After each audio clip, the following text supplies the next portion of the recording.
How's it going, everyone? Data here, and welcome back to San Jose Sharks Franchise Mode, episode number 6, headed into the second half of year number 2, the 2023-24 regular season.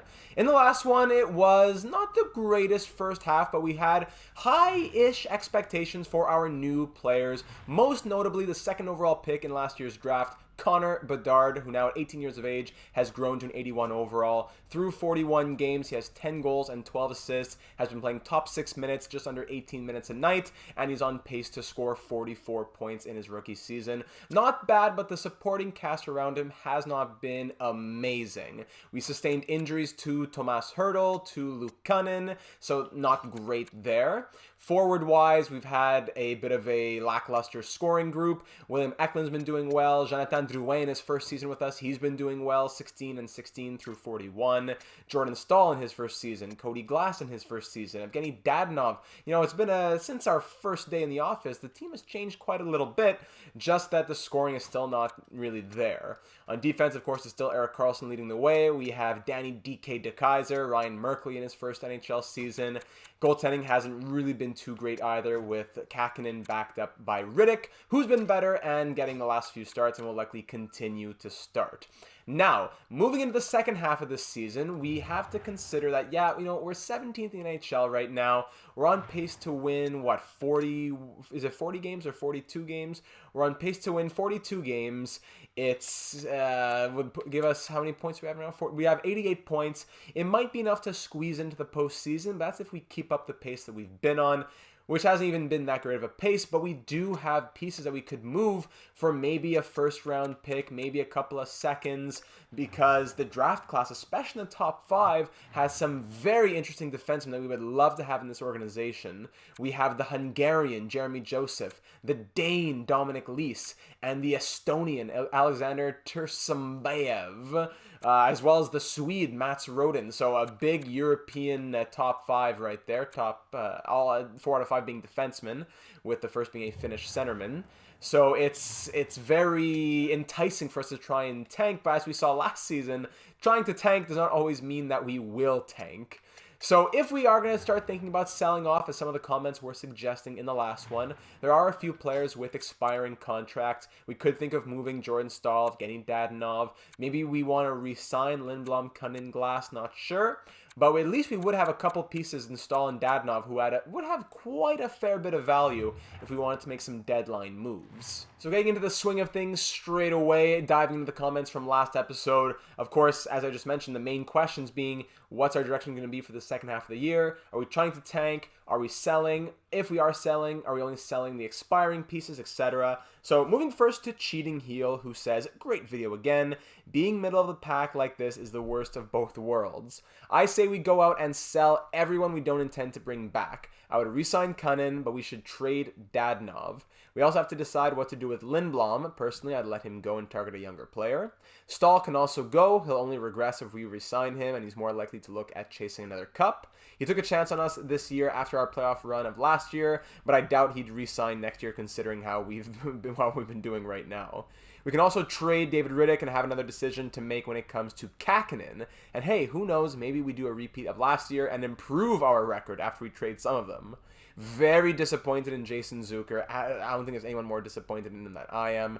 But I'd wait to see another playoff run from him, even if we have to wait until next year before we pull the plug and trade him. He has a 2-year deal, by the way. As far as targets go, is there a medium elite goalie available? There is not, according in trades, but there could be in the draft in the later rounds as per usual. But unfortunately, there's not really any goalies that make sense, whether they be current goalies or future goalies. I went through the trade blocks, I checked every team, nothing really making sense. As for other targets, there are some prospects, and 2 of them that Cheating Heel would go after are a forward, being Cornado, Carlson, or Lekaramaki, and a defenseman, being Wallander or Hans.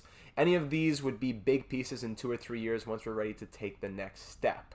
The rest of the guys we're trading can go for picks. And I'd also look into upgrading Ryan Merkley to Evan Bouchard, an RFA unsigned this season over on the Oilers. It would make sense for both teams. We have the cap space, and the Oilers get a ready prospect on his ELC. We might have to add a little bit to make it work, but I could see that.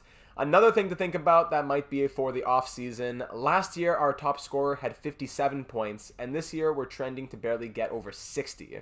Is it time to make a coaching change? Wouldn't be opposed to that. Let's go get the building blocks our future cup-winning team needs. Thank you for those thoughts, Cheating Heel. Aside from the expiring deals, which I think we definitely will sell at the deadline, of course, if we're not winning. But aside from that, there is there are the tempting RFA options in Evan Bouchard and also Dante Fabro over on the Nashville Predators. Now the Oilers are in a very tight situation salary cap wise, and defensively, sorting by who they have here, 1, 2, 3, 4, 5, 6. They have their lineup for actually Kulak, because Bouchard doesn't count. And next season, they're going to be losing Broberg and losing Tyson Barrie. So their defense next year goes 1, 2, 3, 4, with Kulak being the fourth. They have no fifth, no sixth at all in the system, really at all. So getting Ryan Merkley on his ELC would make sense for the Oilers. I didn't want to trade Ryan Merkley previously because I didn't think it made sense to exploit his low elite potential, because in the real world, no one had seen anything from him yet. But now that we've played Ryan Merkley for this first half of the season, scrolling down here, he is a 78 overall. He has grown. He does have 10 points, on pace for a 20-point season as a rookie, playing quite a few minutes as well. I see the rationale for now. It makes sense to trade him, but at the same time, I'd also love if a guy who's been drafted here and we took over a project, someone who many people gave up on, and we could bring him to success. I would love that storyline as well. So Ryan Merkley for Evan Bouchard would very likely go through straight up. They want to trade him. The value's there. He's a right-handed defenseman, 83 overall, medium top 4D at 24 years of age, offensive defenseman, and in the simulation last year put up 20 points in 82 games. But that's what Merkley's on pace to put up, right? 1 year younger, 5 overall less.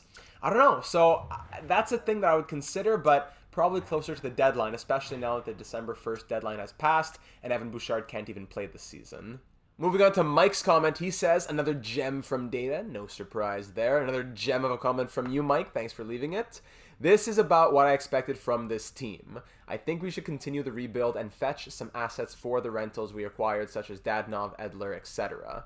I think Lindblom and Cunnin deserve contract extensions, and in my opinion, this team's next focus area should be defense and then legitimate scoring threats. On the trade block, I liked any of the following: Lysell, Wallander, Kemmel, Kravtsov, as far as the younger prospects. And I also like the idea of getting Evan Bouchard to help not only in defense, but the power play. Dude has an absolute cannon from the point. I think our prospects just need time. In the draft, if we can get our hands on one of those top defensive prospects, I think that's the way to go. We need to help our goalies and inject some life into our offense. Great video, and looking forward to the next one. Go Sharks. Thank you, Mike. So I don't disagree with Lindblom and Cunnin extensions. It's just that if we do extend them and commit to them, at least for the next years, 1 or 2 plus, whatever it is, we got to make room for them, and that would likely mean trading Dadonov, no problem, but also possibly Evgeny Sveshnikov or Jason Zucker, because we can't keep having 81 overall snipers or whatever on our fourth line who need the ice time to be able to grow. I like the prospect options as well, so it comes down to, we have some trade value. Now, do we go after picks and hope that we can strike gold, or maybe just enough pieces to trade up with at the draft? Or do we trade for prospects and then just cross our fingers that we tank / get some lottery luck? As always, a lot of great comments in the last one that I took the time to reply to, but I'm going to close it off with this last comment from, tough name, user DT1NP6DL8P. Maybe it stands for something. Great video, Data. I think you should trade Ryan Merkley. He has very little time to grow anymore, and he is a 78 overall. If you were to trade him, you could probably get a younger, decent prospect back, or a draft pick, because he still has that low elite potential. No matter what you do with the team, you will make the right decision. Keep up the good work. Go Sharks, go. Even though I'm a Golden Knights fan. Hey, thank you very much for that comment. And the thing is, yes, I fully agree that it's unlikely that Merkley will grow much more from what he is right now. But in EA land, I don't care as much about the overall as I do about the sim ability the sim ability, and create a new word, of that player. If Merkley's stuck at a 78, but he's going to put up 20, 25 point seasons as a guy on a really cheap contract in my third pair D, second pair D for years to come, I'm okay with that. I don't need to have a player who makes more money and is a higher overall and just does the same so that I can say, hey, look, it's a higher overall. If the player can do it at a 78, I'm fine with that. I just, I see that he has the trade value. That's the one thing that is most tempting. He has the trade value, and there are good prospects on the block, especially if I'm thinking about defense and prospects, not necessarily guys who are ready right now, such as Evan Bouchard. It would be Wallander over on, and I know it's some people say Wallinder. I've heard the W as a V as well. I could be totally wrong here with the Swedish pronunciation. Please correct me if I am. But he's a big 6'4" defenseman, two-way guy, 15 points in 33 games in the AHL. I wouldn't mind getting him either. So these decisions will come as the season goes on. I don't want to sell just yet because our maximum value on the players that we would be selling on, such as Jordan Staal, would come closer to the deadline. So I'll throw them on the trade block, but I want to wait to move them so that we can get max value for them. For now, we're going to keep on simulating and basically see what kind of cards will be dealt to us. I know there are also some comments about we should get some more right-wing talent. We do have Chaz Lucius, who is center right wing with only 70 faceoffs, so you can consider him as a right-wing option and a right-handed shot as well, something you don't have much in the team. We have Pickering in the system as well. He'll be in the NHL next season. So we can keep that in mind as well.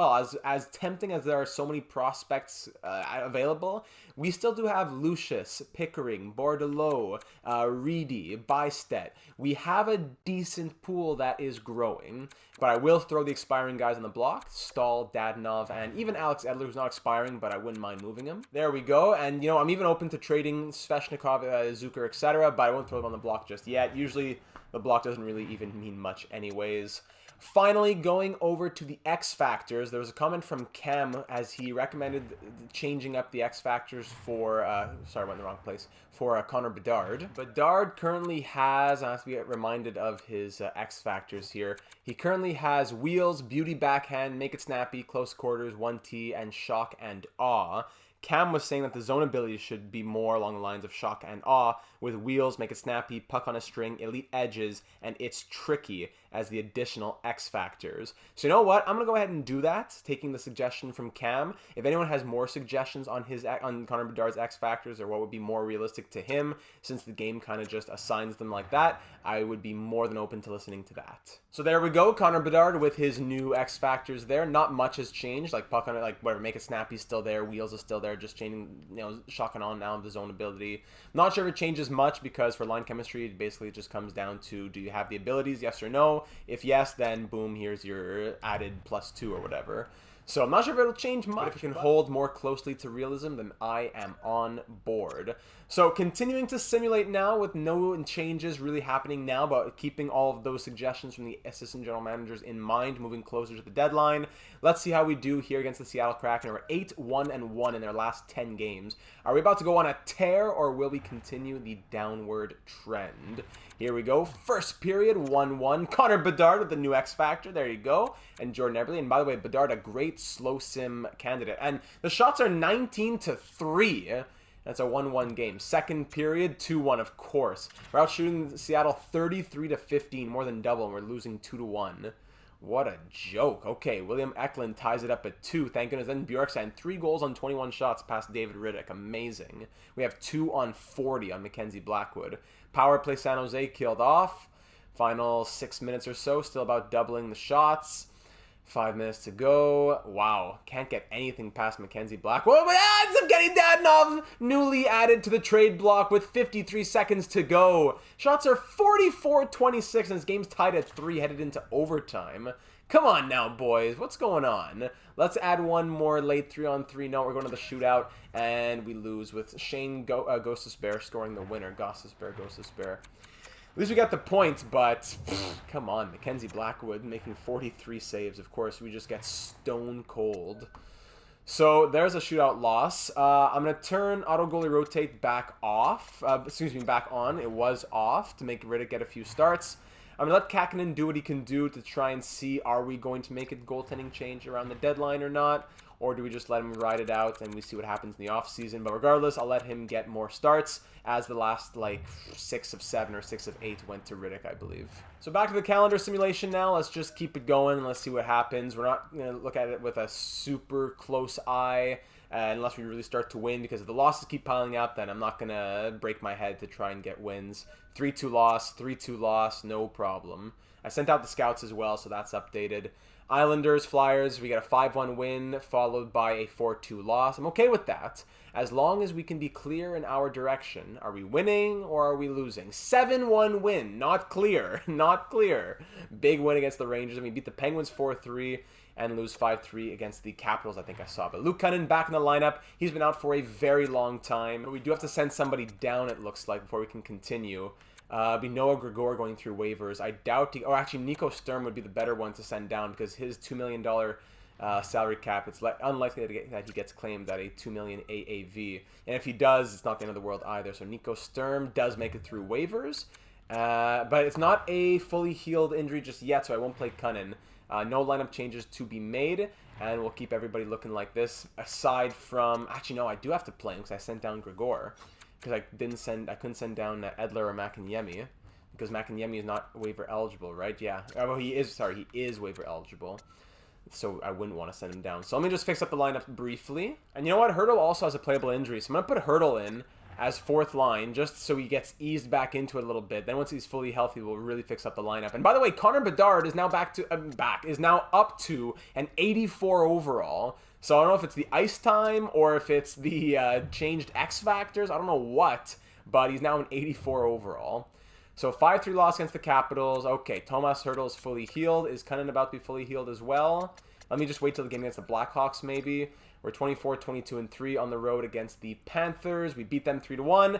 Everyone's fully healthy. Let's get this lineup back to 100%. All right, the lines are set, but I think that the future does hold a Jordan Staal trade. 84 overall now. He signed on after winning a Stanley Cup, hoping he could, be a big part of getting this team into the postseason this year. It's not quite our time just yet. He's still a very serviceable player, and I think if we sign him to a no movement clause or something, I think he'd be happy to waive it on a 1-year deal to try and go do that somewhere else. It's not like he signed a 3-year deal with a no movement clause and he wants to be in San Jose. I think he'd be happy to move, so we're going to start exploring that a bit more. I'm not giving him power play time because I know that he's out the door. But Bedard getting his ice time. Cunnin, who had, 10 points in 14 games? Yeah, he's going to be back in. Tomas Hertl on the top line. Dadonov, Sveshnikov, whatever.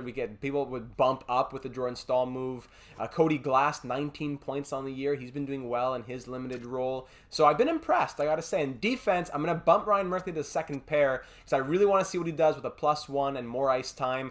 Does he continue on that pace or does he kind of falter off? That would also be a determining factor in whether or not we trade him. 3-1 win against the Florida Panthers. Let's see a fully healthy lineup in Chicago to take on the Blackhawks. The Hawks are 23-21-6. We're 25-22-3. Let's see what we do on the road here in Chicago with a fully healthy squad in front. First period, first shot goes in when you have a 4-2 lead after 20. Lindblom opens up the scoring 17 seconds in. Bergeron scores shorthanded. Jordan Staal makes it a 2-1 game. Seth Jones ties it up. Tomas Hertl, welcome back power play goal. And then the captain, Logan Couture, with 5 seconds to go, less than 40 seconds later. Shots are 8-6 for Chicago. But we have 4 goals on 6 shots versus 2 goals on 8 shots. 6 goals on 14 shots through 20 minutes. Fans getting their money's worth. Second period now 4-3. Brady Shea on the power play. Shots 18-17 in our favor. Make that now 19-17 as Connor Bedard scores on the first shot of the third period. And we're now up by 2 here in the third period thanks to Connor Bedard. Power play Chicago's killed off by the penalty killers. Halfway through the third, we're up by 2. This is, the slow sim. Things bode well in the slow sim usually. It's the calendar sim that's getting us. And we will leave Chicago with a 6-3 victory. Zucker adds in the empty net goal to make it a 6-3 final. Goal and 2 assists for him, a goal and 2 assists from Staal, and a goal and 2 assists from Oscar Lindblom. Wow. All right, let's keep the simulation going. That's like winning 3 of our last 4 now. Let's sim another couple of weeks. Where's the glitch? There we go. Let's sim another maybe 2-3 weeks and see what starts to pop up as we go through the calendar. In Calgary, we beat the Flames 4-2. Then we lose the next night in overtime 4-3 against the Rangers. 5-4 loss against the against the Sabres. 5-2 loss against the Minnesota Wild. New Jersey Devils in New Jersey beat us 5-3, and we beat the Red Wings on the road 6-3. I'm gonna give it one. If we win this game, I'm gonna keep going. If we lose, I think it's gonna be time to sell. Now getting closer to the deadline. 3-1 loss. 28, 26, and 4. It's time to start thinking about selling, and I want to at least explore the value we could get, as I know the expiring deals have slowly gone up, and that's what I want to see. So hopefully Jordan Staal would fetch a little bit more, like especially just if we go to the fine trade, and I just put Jordan Staal in there. What kind of offers would teams be sending? Jordan Staal in the open block. Let's see what he would get. A second and a sixth from the Bruins. Lysell from the Bruins. A second and a sixth.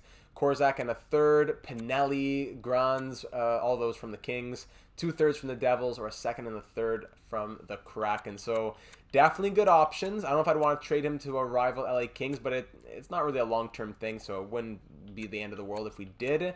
Fabian Lysell from the Bruins is also interesting, but I don't want to create too big of a logjam moving forward. I like that we have Lucius and Reedy and Bordelot. Fabian Lysell, a 2021 21st overall first-round pick.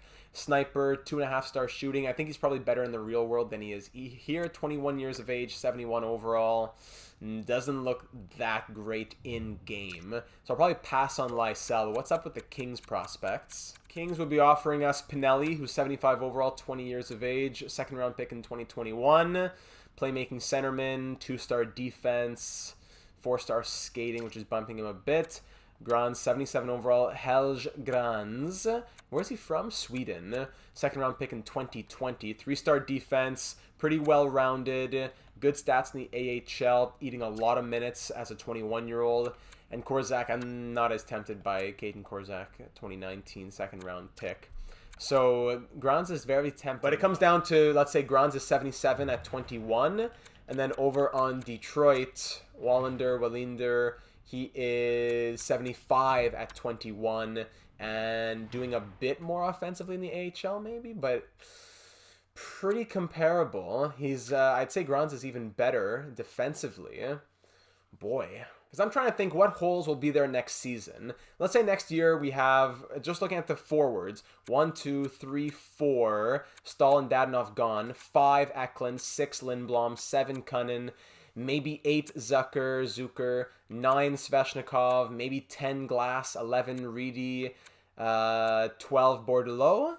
Maybe that would be it. There's also Chaz Lucius who would want to make his way into the team, and that could be a Sveshnikov or a Zucker trade. That's not the end of the world. On defense next season, we'd be thinking Carlson, Knizhov, probably still Vlasic, Ferraro, and then Merkley still gives us maybe one spot, and that's probably Pickering. So that's why, as tempting as some of these defensive prospects are, I don't know if it would make a ton of sense for us to acquire them. Yes, I'm going to also try and trade off Seamek and Benning at the deadline for some picks, but I also have Kniazev, I don't know how I'm pronouncing that. So, I don't know. Like, if I wanted to instead try Staal and Dadonov to LA for a first, a team that's not even guaranteed to make the postseason, how close are we thinking here? Woefully insufficient because they don't want to trade the first.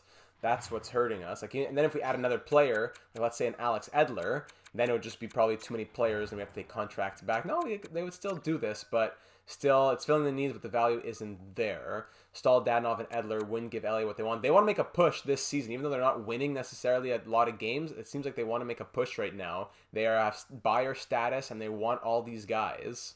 So if I sent you a 4th and a 6th, along with Staal, Dadonov, and Edler, are we getting closer at this point? Value's too far off. It's actually not far away, though. I feel like the Kings would be close to doing this. Or do I trade, let's say, I could get Staal for a first-round pick, and maybe Staal and Dadonov for a first straight up, but a pick that's going to be later in the first round.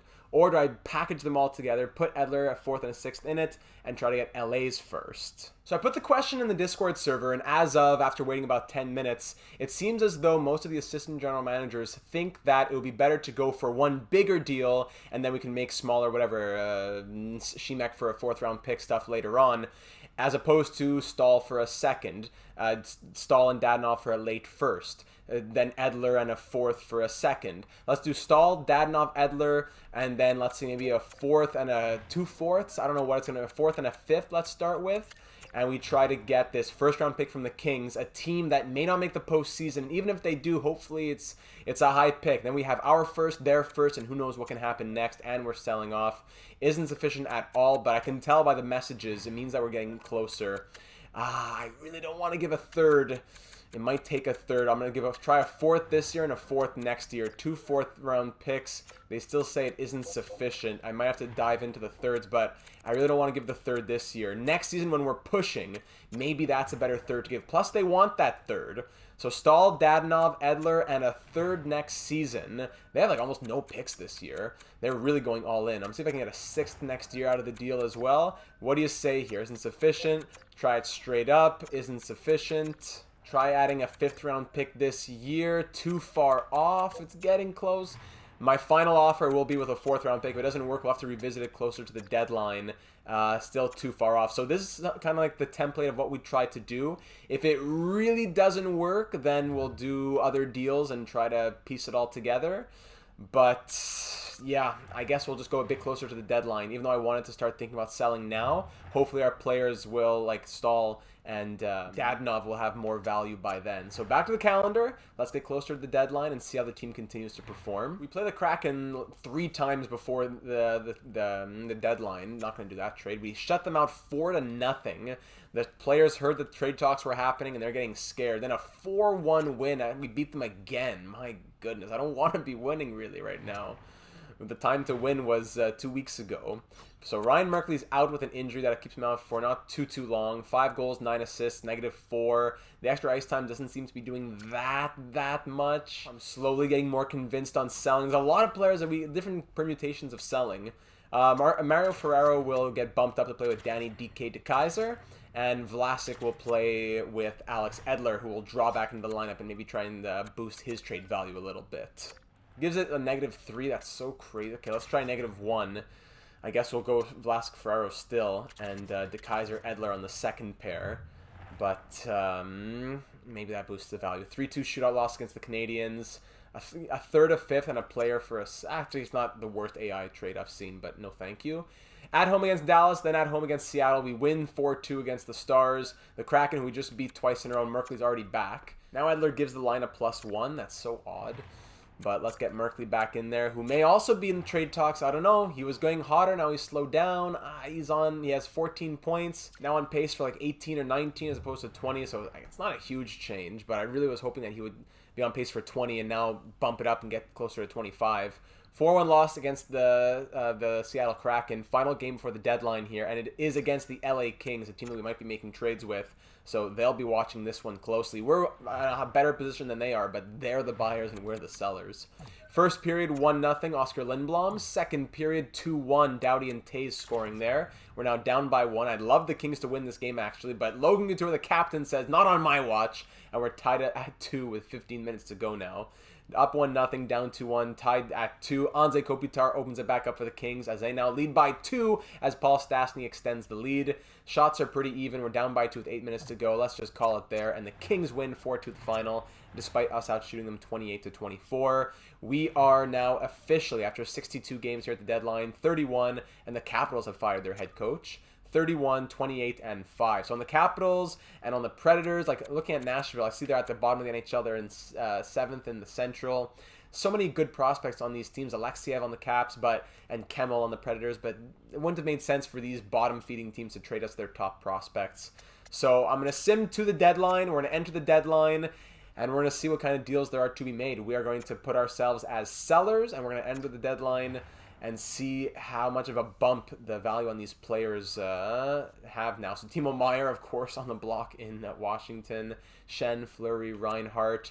Let me see. If I go to find trade now, before Jordan Stahl was getting a 2nd and a 6th, basically, if it was just for picks, what's his value looking like now? Actually, I don't know if his has dropped or Merkley's has gone up, but he used to be above Merkley. Value's supposed to go up at the trade deadline, so that's really odd. Now a 2nd and a 7th. So the value's even gone down a little bit on Jordan Stahl. Maybe that's to do with his overall, though. Maybe that's why, even though now he's, I don't know. That's odd. But let me fish around the NHL and see what there is to be had here. 6:10 a.m. GM data's up early on the West Coast. Let's see what we can find. So I'm going to try going back to the trade with the Kings. The Stahl, Dadonov, Edler deal for the first. Let's see what they have to say about this now. You've approached us. Okay, like 2 weeks later, and you're going to get mad that I offered you the same thing. Trade values have changed, buddy. These guys kill me. Let's try it with the 5th. I don't care if I've already asked. I'm not going to lose any phones on it or whatever. Woefully insufficient. So it may not work with the Kings. You may have to go to a better team. And at that point, I would have to break the players up. I wouldn't want to go all in for a late first. I'd rather get Stahl for a 2nd and a 6th, and then Edler for a 3rd, and then we can try and trade up after that. So let me try 2 5ths and a 7th next year. But I'm not going to go... Actually, I only have room for 2 5ths. 2 5ths, still too far off. I am open to trading what I was offering before. So I'll try the 3rd round pick next season. But it's really not going to be much more than that. And even now, I feel like I'm giving a bit too much. It's the Kings who are playing hard to get because the pick isn't technically on their block. 3rd for a 6th. We've already told you we don't want that. Try something different. You kill me. Let's try the 7th then. 7th round pick here. Still rejected. Straight up. Still rejected. Final offer. I'll offer it again. 3rd and a 4th to you. All right. Forget it. Goodbye, LA. Sorry to the assistant general managers who I bothered in the Discord server, but doesn't seem like that's going to work. I guess I could retain salary, but that would be the absolute maximum there. So Dadonov, Stahl, both the 50% retained, still rejected. No, not going to happen then. Sorry, guys. We're going to have to start selling off piecemeal then. Unless I see a team that wants to trade for both Stahl and Dadonov when I put them both on the open block. But usually when you put more than one player, it's going to say no matches found. But let's see what they got here. Okay, so the Kraken would give us 2 second-round picks.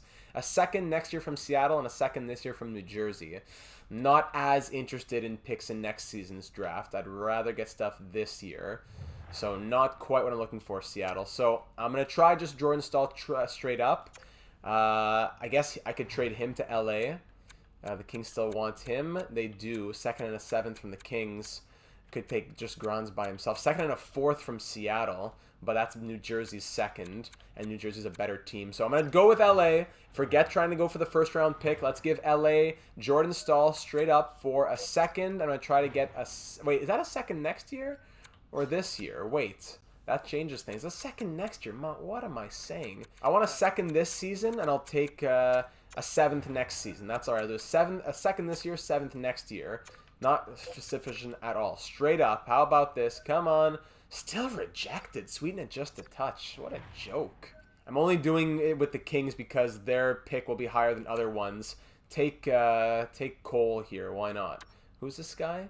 Len Cole, 7th round pick in 2023. I remember drafting him, but he was not what we thought he would be. Here, take Len Cole. There we go. Trade accepted. Jordan Stahl off to the LA Kings for a 2nd round pick in this year's draft. Thank you for your service, Jordan. I appreciate you coming here, soaking up the Rays, and having a good time. Sorry we couldn't give you much more, but I wish you all the best in LA as you push for the postseason with them. Let me see if we can get a deal going now if we were to try Dadonov and Edler. 2nd and a 3rd from Columbus, 2nd and a 3rd from Dallas, and that's 2nd next season. Again, 2nds next season. Stankoven from Dallas. But we have a lot of center depth already. 2 2nds this year from Seattle. 2nd and a 3rd next year. And then, of course, it takes you off the screen to give you a trade offer. Thank you for the Evan Bouchard offer. I'm going to come back to you, actually, Edmonton. You read my mind. I'm going to come back to you. But, of course, then you got to go redo your trade. So let me see what's up in Seattle. Those aren't the highest picks. Seattle's a good team as well, so it's not ideal. But it's still 2 2nd-round picks, and that means something. So Dadonov and Edler for the 2 2nd-round picks. I even squeeze out something late in this season's draft. But I think that's a fair price. I only get 1 second. I have to give up even a random prospect to get the 2nd from the Kings. But for 2 seconds here, 1 second for Dadonov, 1 second for Edler. Thank you very much. With the 6th, they don't want to do it. Well, they want to do it with the 7th. If not, we'll just do it straight up. Take Montreal's 7th round pick in this season's draft. No thank you. Okay. And we got a call up Sturm. Thank you very much, Seattle. 2 2nd-round picks added to our team. Dadonov, who came our way, we just took his rights for nothing. The Canes were dumping his rights for... we got more value in the trade even.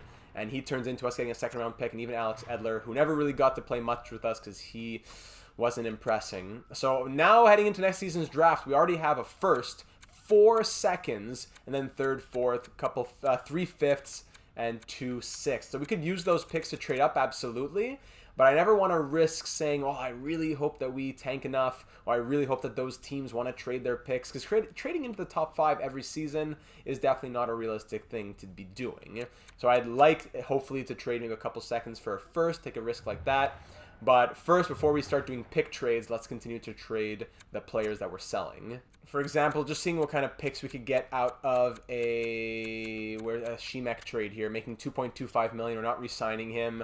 We have defensive depth. Anyone want to take him on? 7th, 7th, 7th. Yeah, all 7th round picks. Let's send him to, I guess, the only Eastern Conference team. Carolina for a 7th. We'll do it. Thank you very much, Carolina. Better than nothing. And I'm still thinking about the Merkley for Bouchard trade.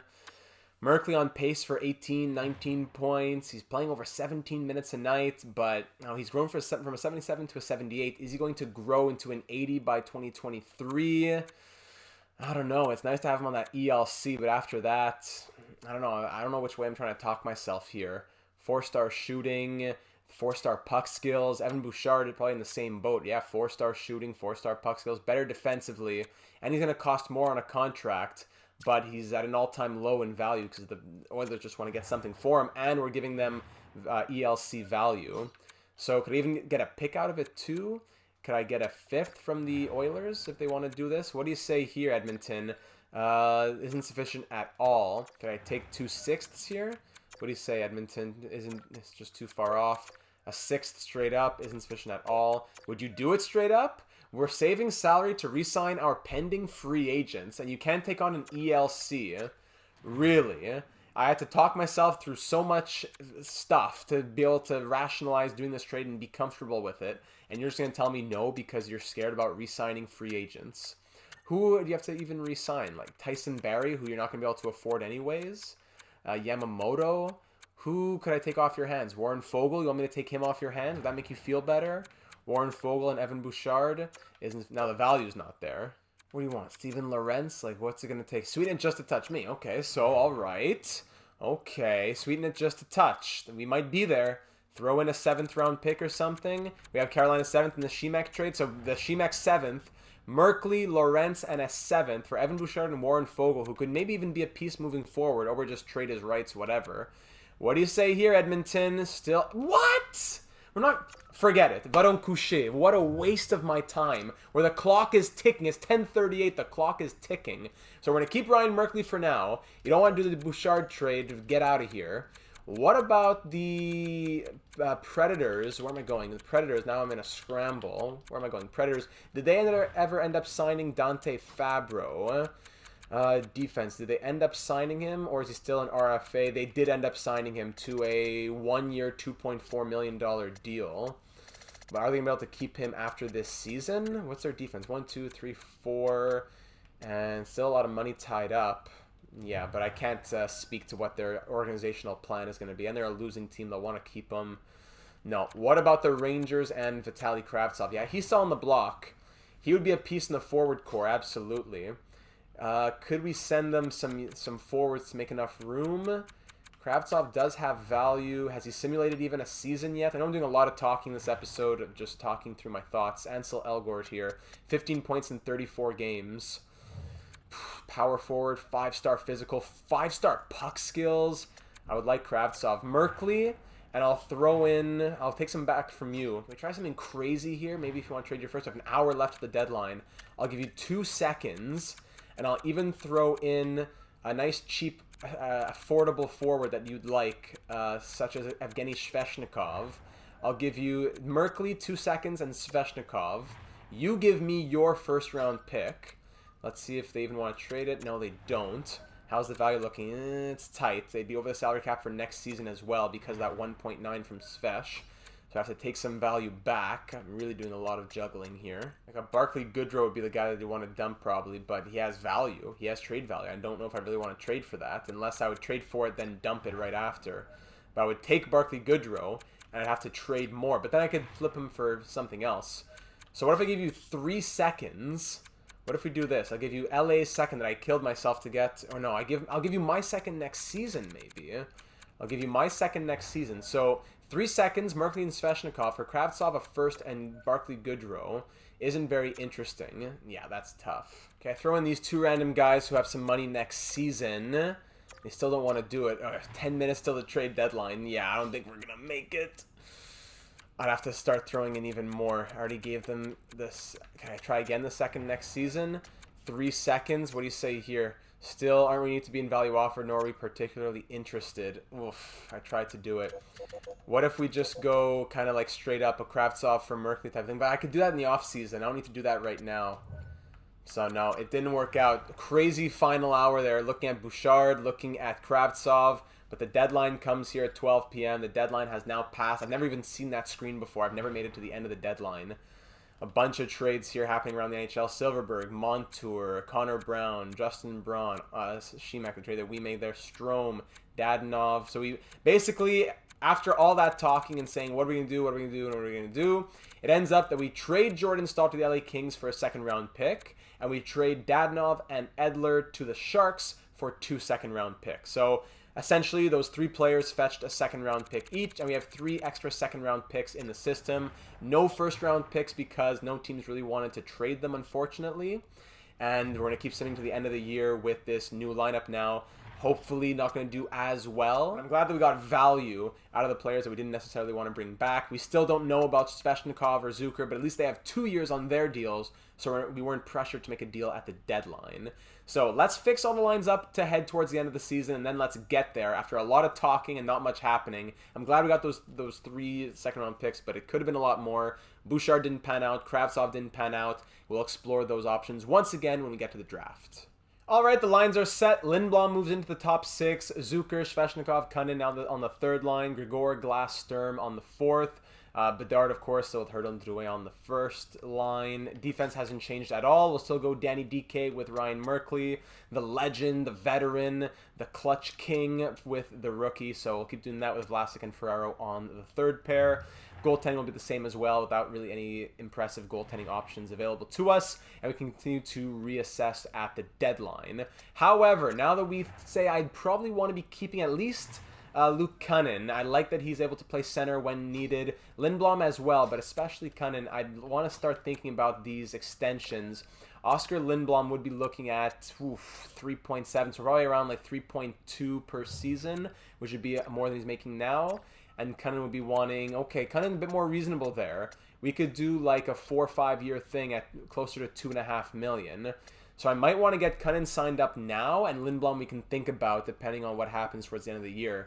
So he's been good. I'm okay with committing to him. With the prospects in the system, I don't think 5 or 6 years would make sense. I think 4 years would be good. He'll play middle 6, closer to the end of the contract, maybe bottom 6 roles. 2.875, 85% is 2.44. I think a fair deal would be something around 2.65 for 4 years. He's shown some flashes of brilliance. We give him just over $10.5 million as an 82 overall. I think that's pretty reasonable. So 2.65 for 4 years. We'll see if Kunin likes that.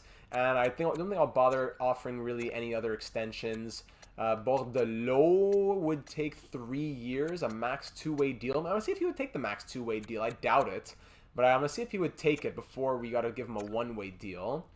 And for goaltending, we still don't know what's up over there just yet, but Kakinen would be asking for close to $4 million. Yeah, around that number. So now just full-on simulating towards the end of the year. Whatever happens will happen. Kunin, easy decision to renew the contract. Lovely to have him signed on for 4 more years. We have that out of the way. And rejection from Bordelot, who doesn't want a 2-way offer. No problem. We'll revisit that later on. 6-3 loss in our first game without Dadonov, Staal, and Edler. We beat the Avalanche 4-1. Vancouver Canucks, a couple of games against them back-to-back. One of the top teams in the league. Zach McEwen on waivers, a fan favorite in the Flyers series. 78 overall, 12 goals, grinder. I think we have just too many forwards for him to even be depth, honestly. So I'm going to pass on Zach McEwen. The Canucks are 40, 19, and 7. We lose in overtime and drew it out until May. Fantastic. But then we shut them out. That's incredible. So Drouin is out for the rest of the season. Goodbye, Jonathan Drouin. Even if he comes back in the postseason, it'll be like round 2 or 3. So his season ends. His first season in San Jose will end with 25 goals and 28 assists in 69 games. Really impressive stuff. 53 points. Is that tying his career high? Yeah, ties his career high of points in the lowest amount of games. So hopefully his career will continue to be revitalized and rejuvenated here with the Sharks. But we'll have to call up someone from the AHL to make to account for that. I don't want Reedy to come up just yet. He's doing well in the AHL. He has a first-line role down there. Same thing for Bordelot, but probably like a Steven Lorentz or something. We're going to call him up, or Weatherby, and I'll fix up the lines. All right, so what I did was I went ahead and called up Jasper Weatherby, a 78 overall grinder, 4th-round pick back in 2018, bringing some grit, 6'4" to the 223 pounds to the 4th line. I accidentally exited, so then it simulated one more game. In that game, and of course you see Bedard, Hurdle, and Eklund now the first line. I'm not sure why there's no pluses, even though there's X factors, so the chemistry is very odd because of the line fit. Lindblom, Couture, Kunin, Zucker, Glass now up to an 81. He'll get 3rd-line minutes to end the year. And Sveshnikov, Grigor, Sturm, Weatherby, sorry about that. But when I exited out and went to the calendar, it simulated through one more game because I had to press stop quickly. And we beat the Oilers 9-5. Where are these score lines coming from? And then I saw on the Hockey Analyst here, that was a statement game for Ryan Merkley scoring 4 points. So hopefully Ryan Merkley with the power play time, the second pair of minutes, this is his last chance to prove himself, because I would love to keep him going into next season. I didn't think we were going to. We tried the Evan Bouchard deal. Edmonton spat in our faces. We'll see what happens with that. Maybe it wasn't meant to be.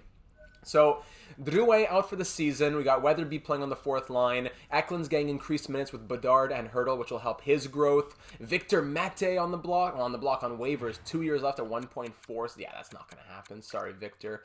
As much as I like you. We lose to the Coyotes 4-3. The Oilers, we beat 9-5. We now beat 5-2. We're still pushing for the playoffs, but we're only, from us to the bottom of the Pacific, so only like 3 points difference. So just losing a few games would go a long way.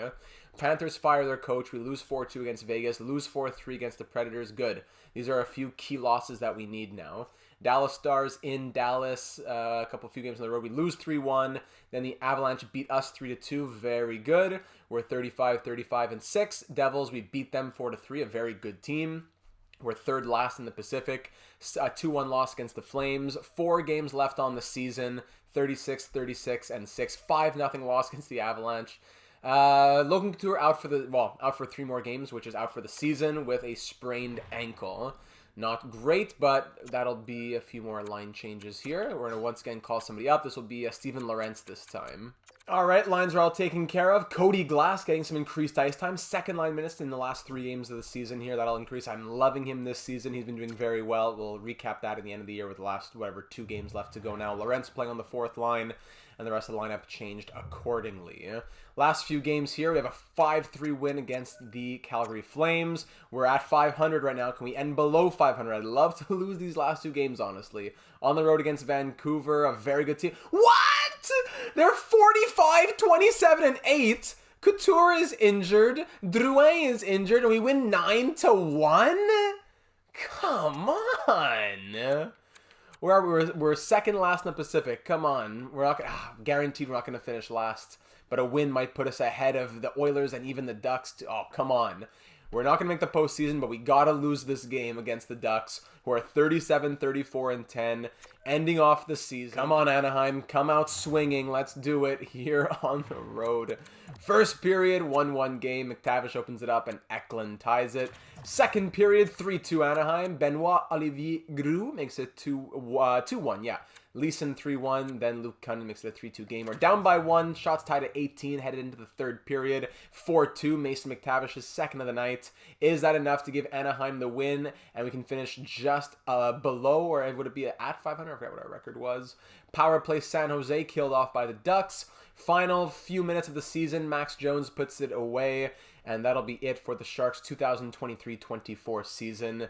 And this one will end 5 to the final. We outshoot them 27-25, but Kakinen, not great. McTavish, 2 goals, and we will officially end the season with a record of 38-38-6. just at 500, second last in the Pacific Division. They everyone play 82 games. The Capitals still have another game, so we'll simulate one more day. Then the Kings have a game here, advance a day. Yeah, everyone's played 82 games. Let's check out the season recap.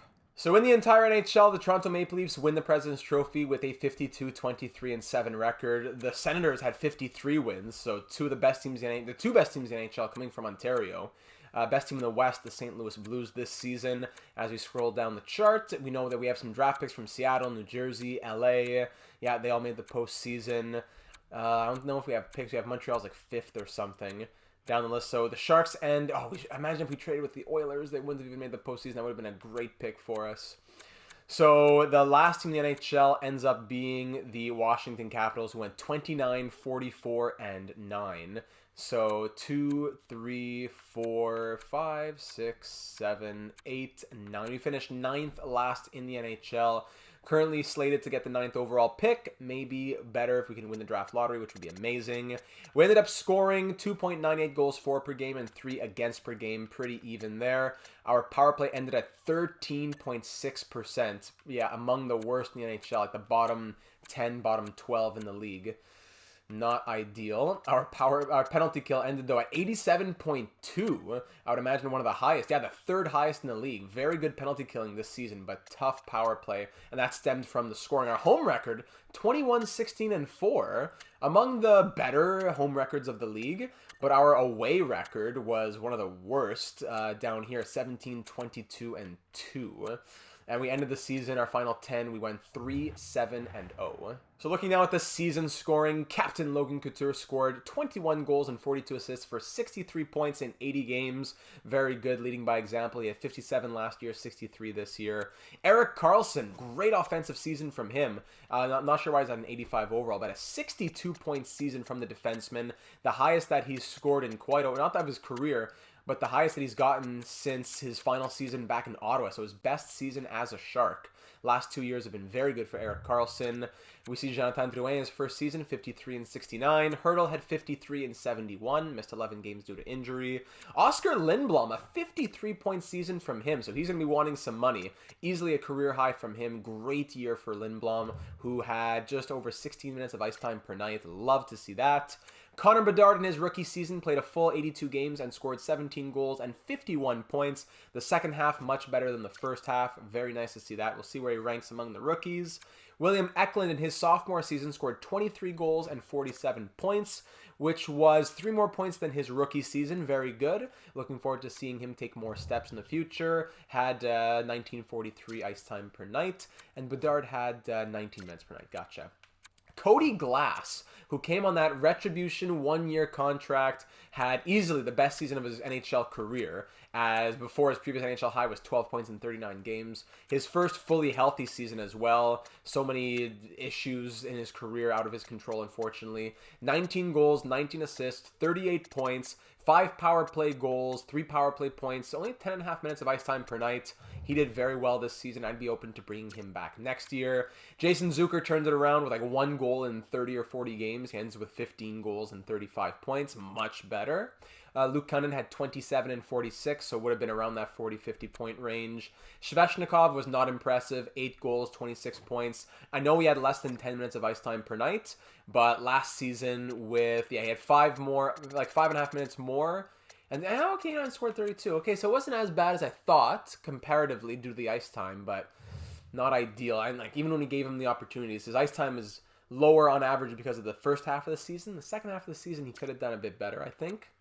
Ryan Merkley, 24 points he ends up with. Okay. So that's more like a 25-point pace. The second half of the season, much better. -12, unfortunately, but he was playing 17 and 3/4 minutes per night. 6 penalty minutes. Very good stuff from Ryan Merkley. I hope that this will elicit some growth. And we'll see what happens to him next year. Mario Ferraro, a quiet 16-point +4 season. Our Knizhov as well, 15 points and a +3. Noah Gregor, 14 and 54. Vlasic, the veteran, 37 years of age, 13 points, even ±. Solid year from him. Danny DK DeKaiser at 8 points and was a -9 in 53 games. Love to see him getting a lot of ice time. Nico Sturm, 9 points in 29 games. Weatherby, 4 in 13. Lorentz, nothing in 2 games. So a lot of different players coming into the lineup this season. Goaltending, we see that Kakkonen went 31, 26, and 4. All 3 of our goalies had sub-900 save percentages and close to 3, if not more, goals against per game. Kakkonen ended at 898 with a 2.87 goals against average and 5 shutouts. But Riddick, 3 goals against, 894. Makiniemi, 3.36 against, 894. Neither of them with great records. So the goaltending, something to think about moving forward. Riddick probably won't be coming back. Makiniemi will have to... Yeah, he's still on contract. Kakkonen, not totally sure just yet. In the AHL, by the way, if you're curious, we see that Chaz Lucius, 25 goals, 52-point season for him so far through 71 games. Reedy, 25 goals, 46 points for the 80 overall. Vesalainen, 37, Bordeleau, 32. Yeah, so not a great year for scoring. And the goaltending I don't think was great. Yeah, Philip Lindbergh, eesh. Yeah, so just a really tough team. The goalie can only do so much. Lindbergh, with that record and having only 3.23 goals against average, I feel like it could be even more. So I won't put too much fault there on the goaltending. In the entire NHL, it was Nathan MacKinnon with 49 goals and 49 assists, 98-point season leading the way. Patrick Kane had 91. DeBrincat had 90 over on Ottawa. McDavid 88, Goudreau 87 on the Blue Jackets. Pastrnak, Kucherov, JT Miller, Leon Draisaitl, Mitch Marner, all the big names down the list there. No big surprise. Maybe Rupe Hintz with 79 points, a bit of surprise. Looking at all goalies in the NHL, best goalies this season. Anton Forsberg had 45 wins as an 83 overall. Minimum 40 games played, best save percentage. Vezna's likely going to, Jeremy Swayman, wow. 49 games, but maybe not enough games played. Minimum 60 games. Not great numbers from the goalies who played at least 60 games. Okay, all right. And rookie skaters, is Bedard at the top? Yes, he is. Bobby Brink, the closest other forward at 38 points. So you would think Bedard gets the Calder. Any rookie goalies who might steal it away? If we say minimum like 20 games, we could see Jesper Wallstedt, who had 27 wins. He was the starter. He's an 87 overall now in Minnesota. Ukko-Pekka Luukkonen looked good as well. So good rookie goalies, but I think I could see Bedard winning the Calder. So nothing left to be said, ladies and gentlemen. There are the team stats, the player stats. Everyone go and train, eat well, enjoy the off season. I'm going to sim to the draft. Fingers crossed that we can get some luck in the draft lottery. I'll just advance a few days here to see the matchups in the postseason. Just curious to see what kind of matchups we get. And here we have them. Go ahead right now. Choose somebody in your head. Who do you think has a chance to go all the way? Is it Toronto? Is it Ottawa, who might have to face in the East semifinals? Is it the Vancouver Canucks over in the West, who we beat 9-1 at the end of the season? Go ahead and make a prediction in your head right now. We're going to sim to the end of the postseason. I'm going to take care of the scouting, all that good stuff. We'll wrap it up, consider some extensions, consider some draft strategy, and then call it a season. The postseason comes to an end, and the Columbus Blue Jackets are your 2024 Stanley Cup champions. They took down the Blues in the Stanley Cup final. Very interesting. Oh, no win, unfortunately. The 8th place Vegas Golden Knights jump up to 1st overall. Washington drops 1-2 and Philly 2-3, Nashville 3-4, Minnesota 4-5. Down the list it goes. Thankfully, we didn't have like 2 teams below us jumping over us, so we still keep the 9th overall selection, which is a great pick. And with our second round picks, I could see there being a realistic trade of us moving from 9 to 4 or something like that. So thankfully, it wouldn't be a stretch this year or anything like that. I think it would be realistic to use the 9th in like 2 seconds to move into the top 5. Obviously, I don't think we're going to be making a move for the 1st or 2nd pick, but I could see the 4th or 5th. Now, retired players in 2024, maybe Marc-Edouard Vlasic, considering calling it a career. Louis Eriksson, Filip Bozak, Eakin, Richardson down the list here. Not seeing anyone who would be that we would be concerned about. No, so another season of Marc-Edouard Vlasic. That $7 million cap hit not leaving just yet. And Corey Schneider retiring. So it was Anton Khudobin, Jonas Enroth, Anders Lindback, and Nicholas Svedberg. No other retirements. Danny DeKaiser, everyone's still on board. Dmitry Saprikin, one of our coaches with the Barracuda, has retired. Pierre-Edouard Bellemare, now a scout. And that's it for all retirements. Mumbo jumbo. And here we are at the draft. Okay, so let's go over the postseason. I don't think many people had Columbus on their bingo card predictions here. So it ends up being that, whoa, both the Leafs and the Senators lose in round 1. Wow. So in the West, the Western Conference Final ended up being St. Louis and Winnipeg. It was Columbus versus Tampa in the East, and the Blue Jackets beat the Blues in 6 games to capture the 2024 Cup. Awards. Let's see if Connor Bedard gets the Calder. Columbus wins the Cup. President's Trophy to the Maple Leafs. Campbell to the Blues, obviously, and Prince of Wales to the Blue Jackets. Individual awards. Nathan MacKinnon wins the Art Ross, breaking McDavid's 3-year streak. Back-to-back hearts for Nathan MacKinnon. James Norris goes to Quinn Hughes. Lady Bing back-to-back for Patrick Kane. Here we go. Calder goes to Connor Bedard. Very nice. Our first piece of hardware with the Sharks. Conn Smythe to Max Pacioretty over on the Blue Jackets. Wow. Vezina to Vasilevsky. Same for the Jennings. Masterton to Trevor Van Riemsdyk. Jack Adams to the coach of the Stars. Selke goes to Anze Kopitar. Ted Lindsay back-to-back to McKinnon. And Maurice Richard, 4th year in a row to Austin Matthews. So wrapping it up now, let's do the draft board, then we'll do the progress reports, and then we'll look at contracts and free agency, quickly running through that. We have the 9th overall pick, followed by 4 second-round picks. So we pick 9th, 18th, 21st, and 22nd in the second round. So obviously closer to that. I think it's closer to the high 30s, low 40s, then into the 50s with 18, 21, 22, all picks very close to each other, then the 3rd round pick as well. When it comes to the draft, we know that 1st overall probably won't happen. 2nd overall, we have Jeremy Joseph, the defensive defenseman. The Great Dane, Dominic Lees, the two-way D.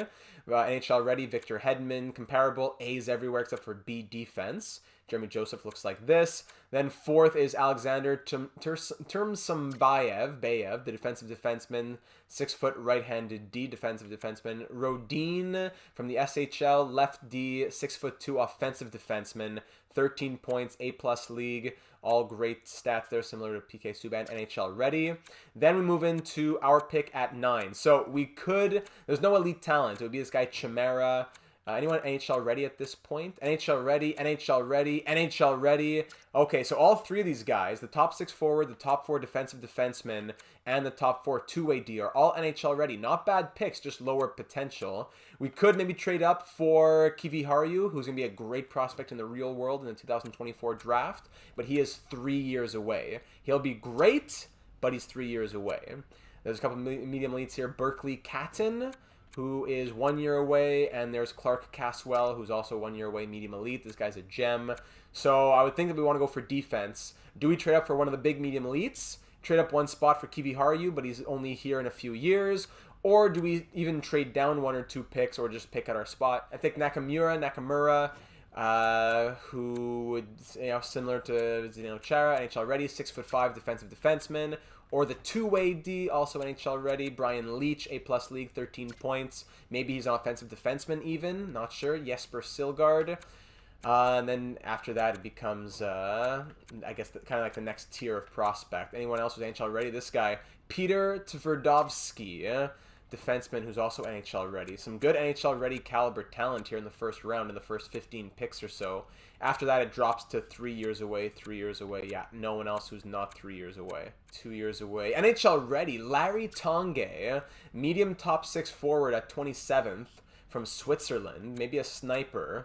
Owen Nolan comparable. So Larry Tongue could be a guy that we have very good stats, it looks like. NHL ready. So Larry Tongue, I'd like to target him absolutely, no matter where we're picking. We can move some second-round picks to make that happen. Jeremy Gortzin, 2 years away. That 1 year away guy, actually, sorry, 2 years away. Anyone else who's NHL ready or 1 year away? Doesn't look like it. NHL ETA just speaks to overall. So even though he may not necessarily have as high of a potential, he is already like a 77 to 80 overall type of player.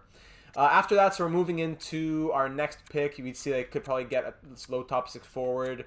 2-bar medium elite Steve Chipchura, a goaltender who's 4 years away.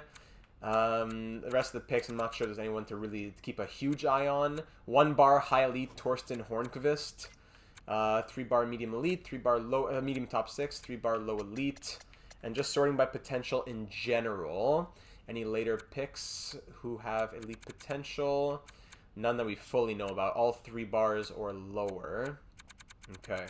And for, some low elites. And for goaltenders, if we want to target any of those, sorting by central scouting, we see a few guys who are between 1 and 2-bar medium elite who we might want to take a chance on. Let me know if there's anyone there that really piques your fancy. But I wouldn't say any of them are real guarantees. And, we might be trading some of those second-round picks. to move up or move around in the first round.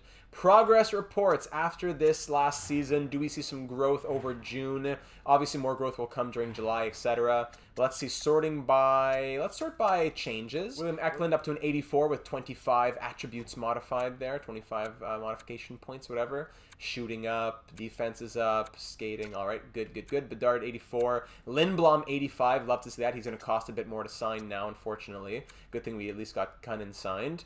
Couture, Carlson, Glass at an 82, Grigora Merkley at a 79, like to see that. Muridi at an 81, Hurdle at an 87, let's go by overall now. Drouin still at an 84, Knizhov at an 83, so Reedy 81. No one else with big changes, it doesn't look like. Bordelot at a 79, De Kaiser 79. Looking in the system, sorting now, Chaz Lucius at a 78, Pickering at a 78. Kniazev, I gotta figure that out. He got medium top 4 D potential. He's up to a 78 overall. He'll be pushing for the NHL. Jake Furlong, Eddie Strait, Krutel, Havelid, a lot of other names. Gushin, Hamaliak, Guriev. Some tough names here. And goaltending, any changes from Philip Lindbergh? No, he's still a 78 overall. But with medium starter potential, hopefully he grows to a 79 or an 80. Maybe he's our NHL backup next season. Not sure what we're going to do there. Speaking of goaltending and stuff like that, pending free agents, in case we want to move on from Capo Kakinen.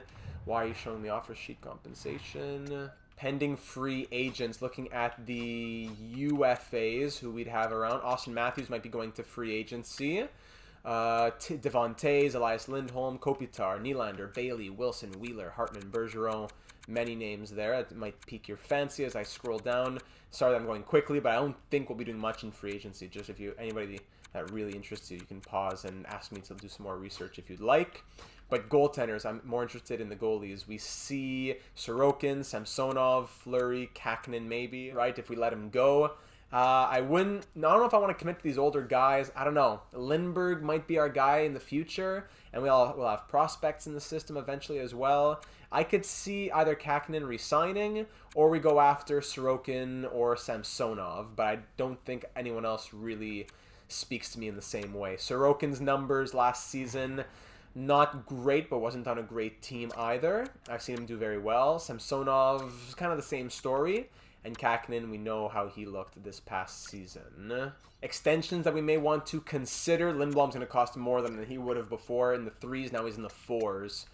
Yeah, 4 years at 3 years at 4.5. We could probably go 3 years closer to $4 million on Lindblom. Hey, if he's a top 6 guy for us, I wouldn't mind that. Lindblom has been a beast. 85 overall. I'm very glad to see that. Cody Glass wants 2.5 for 1 year to stay as an RFA, or a bit cheaper, around the same for multi-years. I could see Cody Glass being a third-line center. Thomas Bordelot, he would take... now he would do 3 years at the minimum, the max two-way deal. Maybe So I'd probably go 3 years, max two-way deal on Bordelot, as he'll be making his NHL debut. We don't know anything about him just yet. De Kaiser, definitely coming back. We love Danny DK. 1.7... the demand will come down. It'll come down. And most of the other guys will get re-signed as well for the AHL. Yeah, Bysted's going to get his entry-level contract. And for goaltenders, we know that Kakinen now... The demand will change after the draft, but as of right now, he would take 2 years, 3.9. So we could go 2 years at like 3.5. We have 21.648 to play with. So some deals we may want to do now before the draft. Some other deals that we might think are too expensive, we could wait until after the draft. But there's how we're looking when it comes to the goaltending and expiring contract situation.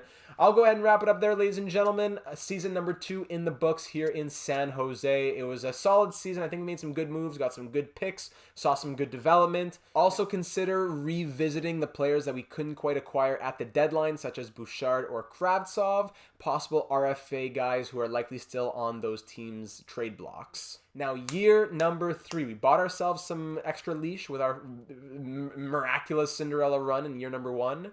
Year number 2, the fans, I think, can accept what we did. But in year number 3, I think that a playoff appearance is the expectation of ownership and of the fans as well. So I'm looking forward to seeing how we grow and how we can add to this team. And that comes from all of you down in the YouTube comments, all the assistant general managers, leaving your thoughts either here on YouTube or over on the Discord server, the link in the description, where you can add your thoughts, be an on-call assistant general manager, or just join for the fun when we're talking sports and everything else in the world going on. I appreciate you taking the time to watch. Leave a like if you enjoyed this season and you're hopeful for the off season. I'm very much looking forward to reading your thoughts for the draft and everything in between. It means a lot that you took the time to watch. I hope that you enjoyed it, and I'm looking forward to seeing you again in the next one.